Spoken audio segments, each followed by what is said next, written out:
avec la reine.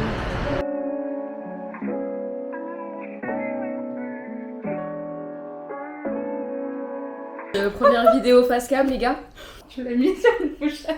Oui, parce que je suis désolée, mais je vais pas le tenir à la main comme ça tout le long. Je trouve que c'est ultra désagréable, donc autant que j'ai une petite portée, tu vois, je vais pas faire comme ça. C'est trop bizarre. Et t'en marches. Oui.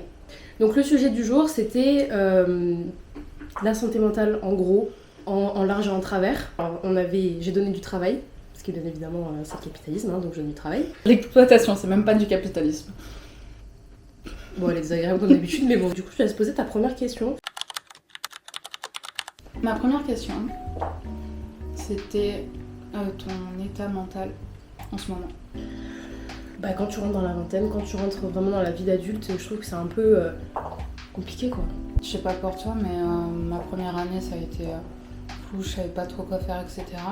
J'ai commencé Casa sans trop où aller, et même là, je commence enfin à faire des projets, j'ai 22 ans, quoi. Je pense que c'est à peu près tous pareil. Nos vies est planifiée jusqu'à nos 18 ans, et après... Bah, c'est le Une jour, chabouda, ça passe. Oui, voilà, c'est que quand tu passes à l'âge adulte, en fait, on ne prévient de rien. On doit savoir ce qu'on doit faire, ce qu'on veut faire. Par exemple, je suis dans ma 2e année, j'ai redoublé la première année. Mais c'est que maintenant où, tu vois, je me rends compte que j'ai trop idéalisé la filière dans laquelle je suis, donc le droit. Et c'est que maintenant que je viens de me réorienter, tu vois, et quand je vois qu'il y a plein de gens qui sont dans le même cas et qui se disent putain mais c'est trop tard pour se réorienter et tout, bah non en fait. Ben, on dit souvent trop tard, mais par exemple à 22 ans, entre guillemets, là je serais normalement en première année de master si j'avais continué mes études. Et pourtant, j'ai fait d'autres choses, j'ai bossé, et finalement en fait, même j'ai plus grandi et appris en étant chez Casa. Finalement à 22 ans, ouais, je vais reprendre mes études. Je commence à faire des plans pour ma vie et à réfléchir ce que je veux vraiment faire. À partir de 14 ans déjà, avec le brevet, les orientations pour le lycée, etc., même pour la fac. Je trouve en tout cas qu'on ne parle pas assez du fait que 75% des étudiants se réorientent. Et même mes fiches d'imposition, ça a été la première année où je paye des impôts. Du coup, alors, j'en ça paye dit pas, quoi? mais je déclare des impôts. Au secours maman, comment on fait? Même là, c'est première année où je vis toute seule. En vrai, j'adore l'indépendance et je suis beaucoup plus, en tout cas santé mentale, beaucoup plus calme et bien. Mais il y a tout l'aspect des obligations. Le fait de devoir ranger, etc. Étant donné qu'en plus je suis autiste, la charge mentale, j'ai l'impression que c'était un navigateur où tu as 3000 onglets. Là par exemple, dans ma tête, je réfléchis déjà à demain ce que je vais devoir faire dans le magasin, vérifier.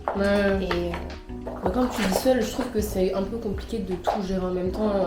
Quand t'es là, t'as un taf qui est ultra prenant, t'as pas le temps de penser à toi et c'est pour ça que j'aime pas trop la vie d'adulte parce que du coup quand je vivais toute seule aussi l'année dernière, pour moi l'intérieur de mon chez moi c'était vraiment l'état de mon cerveau, tu vois. Genre s'il y avait un truc qui dépassait, mais je vais péter les plombs, quoi. J'étais vraiment devenue folle, quoi. Donc ça pue la merde en fait la vie d'adulte, voilà, je dis les termes. S'il y a personne qui range à ma place, ça pue la merde. Mon appartement est clean et rangé grâce à ma meilleure amie. Je tiens vraiment à te remercier, ça fait super plaisir. En vrai, l'intérieur de quelqu'un représente très souvent très bien son état en fait mental tout court. En gros, pour résumer, je pense que le mental, quand tu viens de passer à l'âge adulte, c'est un truc auquel on n'a pas été préparé. Si tu t'intéresses à certains sujets, si tu t'intéresses justement à ta santé mentale ou même à ta santé physique, ça peut te permettre d'avancer, de mieux faire la transition entre l'adolescence et justement l'état adulte. Là où je pense que tu peux en venir, c'est prenez soin de vous. Ouais, voilà. Déjà. Et vous n'êtes pas seul. Et on va avancer tous ensemble et ça va être compliqué pour tout le monde. Et d'ailleurs, n'hésitez pas à contacter les numéros qui seront en description si jamais ça va pas dans votre vie. Voir une psy, ça veut pas forcément dire que vous avez un truc qui va pas. Ouais. Ça peut faire du bien à n'importe quelle étape de notre vie. Et également, ça veut pas dire que vous avez forcément une maladie mentale.